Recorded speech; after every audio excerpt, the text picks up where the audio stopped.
بسم اللہ الرحمن الرحیم۔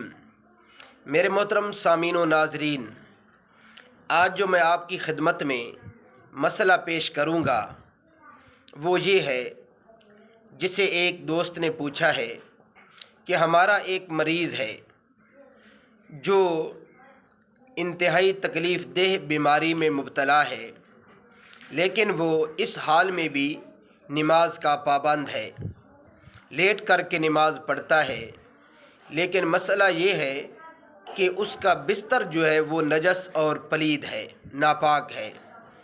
تو کیا اس ناپاک اور نجس بستر پر بھی اس کی نماز ہو جائے گی؟ تو میرے محترم سامعین و ناظرین، یہ مسئلہ آپ ذہن میں رکھیں کہ ایسا مریض جو شدید بیماری میں مبتلا ہو اور اس کا بستر تبدیل کرنے میں اس کی تکلیف بڑھتی ہو، اسے شدید تکلیف کا سامنا کرنا پڑتا ہو، تو پھر اس صورت میں اس کے لیے جائز ہے کہ وہ ناپاک بستر پر ہی نماز پڑھ لے، اس کی نماز ہو جائے گی۔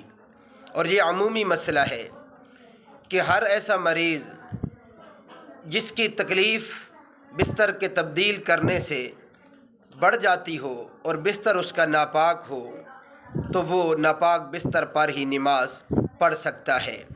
اللہ رب العزت مجھے اور آپ کو عمل کرنے کی اور آگے تک پہنچانے کی توفیق عطا فرمائے۔ میرے محترم سامعین و ناظرین، مستند دینی مسائل اگر آپ محبت اور ذوق رکھتے ہیں کہ ہم تک پہنچتے رہیں، تو آپ سے درخواست ہے کہ آپ ہمارے اس اسلامی چینل کو ضرور سبسکرائب کیجیے۔ اللہ رب العزت جزائے خیر عطا فرمائے۔ وآخر دعوانا ان الحمد للہ رب العالمین۔